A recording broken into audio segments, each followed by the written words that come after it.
देखिए इसके बेनिफिट समझाते हैं।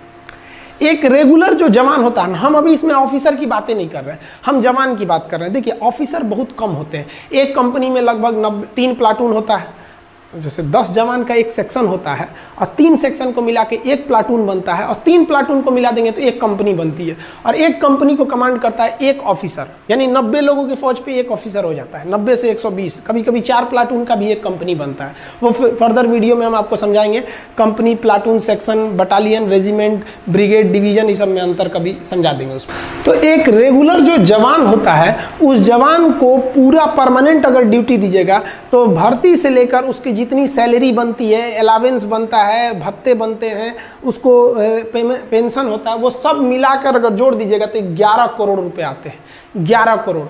और अगर यही जवान अगर हम टूर ऑफ ड्यूटी के तहत लेते हैं तो 3 साल का है, तो 3 साल में आप उसको कितना अलावेंस दे दीजिएगा, कितना खर्चा कीजिएगा, अब पेंशन का तो बवाले नहीं है, तो टोटल 90 लाख खर्च आएगा। तो हम यहाँ कैलकुलेशन इजी करने के लिए 1 करोड़ लिख दिए, मान के चलिए 1 करोड़ आएगा। तो सोचिए जो रेगुलर जवान है वो 11 करोड़ और जो टूर ऑफ ड्यूटी पे आ रहा है 1 करोड़, यानी एक जवान पर कितना बचेगा, हमको 10 करोड़ बचेगा। दूसरा, ये तो पैसा बच ही गया, दूसरा ये जो फुल समय ड्यूटी करेगा, जैसे मान लीजिए कि हम ही आर्मी में भर्ती हो जाए तो अभी हम अच्छे से ड्यूटी कर सकते हैं, लेकिन 10 साल बाद क्या बुढ़ा जाएगा आदमी, अच्छे से नहीं ना ड्यूटी हो पाएगी, उतने बेहतरीन ढंग से नहीं हो पाएगा जितना कि यंग आदमी कर सकता है। तो इससे डबल फायदा टूर ऑफ ड्यूटी से, एक जवान के पीछे 10 करोड़ बच गया और सेना पूरी तरह जवान है, एकदम यंग है। समझ में आया कि नहीं? तो ये हो गया इससे फायदा। अब देखिए जरा ध्यान से, स्टार्टिंग हम लोग ट्रायल जो करने जा रहे हैं, शुरुआत में हम लोग 1000 सैनिकों को भर्ती करेंगे। तो देखिए बेनिफिट क्या होगा, हम 1000 सैनिकों को भर्ती करने जा रहे हैं।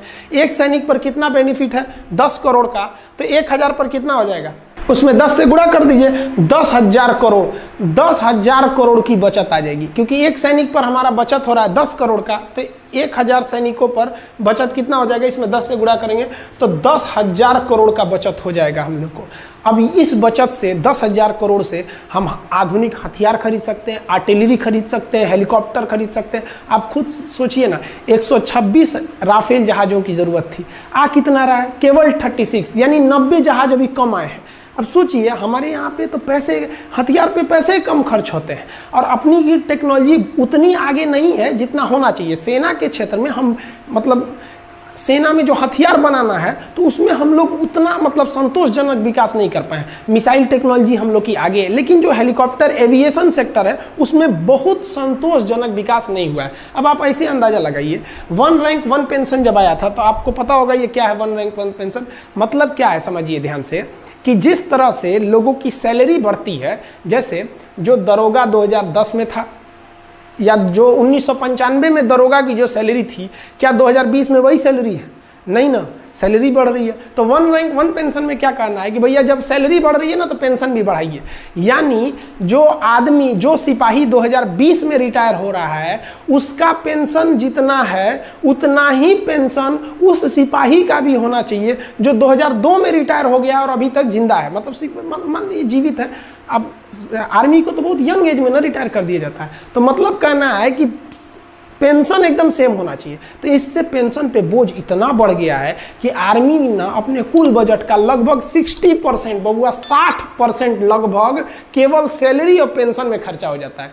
यानी जो आर्मी को पैसे मिलते हैं उस पैसे का 60% सैलरी या पेंशन में खत्म हो जाता है। बाकी में आपका डीजल का खर्चा है, ये वगैरह वगैरह खर्चे हैं, तो बहुत कम खर्च हो पाते हैं हम लोग का। अब ऐसे समझिए ध्यान से हमारी आर्मी को टोटल 2.5 लाख करोड़ रुपए मिलते हैं साल में, कि भैया इस 2.5 लाख करोड़ में आपको जो करना है करिए। अब 2020 का हम आपको बताते हैं, जो 2.5 लाख करोड़ मिले थे हम लोग को उसका हिसाब देखिए ध्यान से यहाँ पे कैसे है 2.5 लाख करोड़ का 2020 में। उस 2.5 लाख करोड़ में से 1,33,000 करोड़ हम लोग पेंशन देने में खर्च कर दिए, यानी लगभग आधा खर्च कर दिए पेंशन देने में, 1 रैंक 1 पेंशन का पेंशन पे। और हथियार कितने का खरीदे, 1,20,000 करोड़। आप अगर इसको जोड़िएगा तो लगभग 2.5 लाख करोड़ आ जाता है। तो ये हमारा 2.5 लाख करोड़ का हिसाब है, आधा निकल गया पेंशन सैलरी देने में, अब बाकी बचा। अब खुद सोचिए ना, पेंशन वगैरह का जो हमारा खर्चा है पेंशन का, उससे कम खर्चा है हमारे हथियार का। अब कहीं ना कहीं आपको भी अजीब लग रहा होगा सुन के कि भैया हम हथियार पे जितना खर्च कर रहे हैं उससे ज़्यादा पेंशन पे खर्च कर रहे हैं। तो ये टूर ऑफ ड्यूटी है, इसके पीछे भले ये तर्क दिया जा रहा है कि आर्मी जवान रहेगी, सेना जवान रहेगी, ये तर्क दिया जा रहा है कि युवाओं में जो राष्ट्रवाद है, जो देश प्रेम है, उसका सही उपयोग होगा, लेकिन इसके पीछे जो मेन रीजन है वो आपको दिख गया कि आर्मी अपने पेंशन को बचाकर उस पैसे को मॉडर्नाइजेशन की ओर लगा सकती है, क्योंकि हमारे जो बगल में चाइना है ये बहुत ही ज़्यादा अपने आर्मी पे पैसे खर्च कर रहा है। तो ये समझ में आ गया आप लोग को। अब आपके मन में एक सवाल आएगा कि ये जो सैनिक होंगे टूर ऑफ ड्यूटी पे, ये कैसे आएंगे? टूर पे जैसे घूमने जाते हैं? नहीं, इनका भी वैसे ही बहाली होगी, वैसे ही भर्ती होगी जैसे एक रेगुलर आर्मी का होता है, वैसे ही ट्रेनिंग होगी जैसे एक रेगुलर आर्मी का।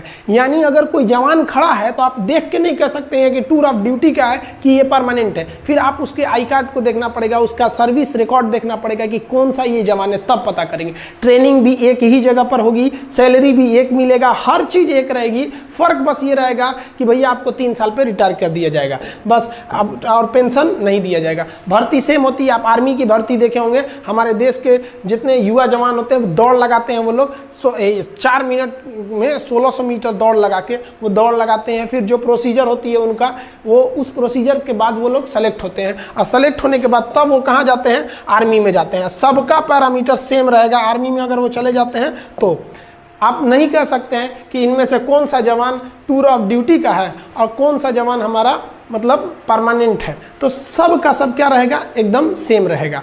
आप समझ में आ गया आप लोग को कि ये टूर ऑफ ड्यूटी मेनली किसके लिए किया जा रहा है कि भैया हम अपने पेंशन पे हो रहे खर्च को कंट्रोल कर सके और अपनी सेना को मॉडर्न टेक्नोलॉजी दे सके। जैसे हमारे सैनिकों का बैलिस्टिक हेलमेट नहीं रहता है, इंफ्रारेड रिकॉग्नाइजर नहीं रहता है, अभी भी हम लोग इंसास राइफल लेके चल रहे हैं लोग। तो ये सब चीज़ें, आर्मी की जो बूट होती है वो काफ़ी हैवी होती है, वजन में बहुत भारी होता है। अभी कई ऐसे बूट आ गए हैं आर्मी के पास, जैसे अमेरिकन सोल्जर का दिखेगा तो बूट बहुत मजबूत रहता है जूता, और भारी नहीं रहता है। हमारे सैनिकों का बूट मजबूत है लेकिन भारी है।